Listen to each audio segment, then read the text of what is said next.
When we take a look at an organization's existing fleet, the first thing we do is take a look at history to see how they've actually used their aircraft from a tactical perspective and from a strategic perspective.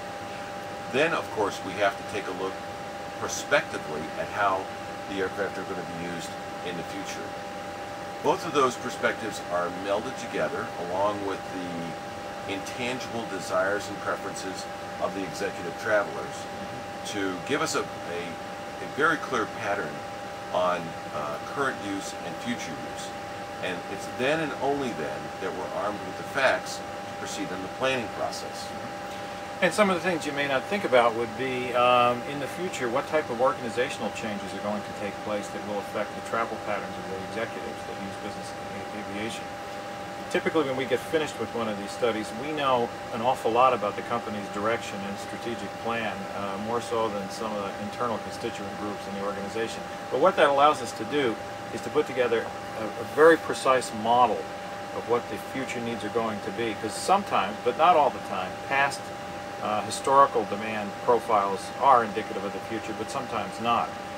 And what we do when we present back to senior management is we present this data in very simple and specific forms, and it's often, Jim, I think it's often amusing to watch the expressions in the conference room when they see the actual portrayal of what their demand and capacity relationships are. So many times we have those executive aha moments, Right. which are really quite illuminating.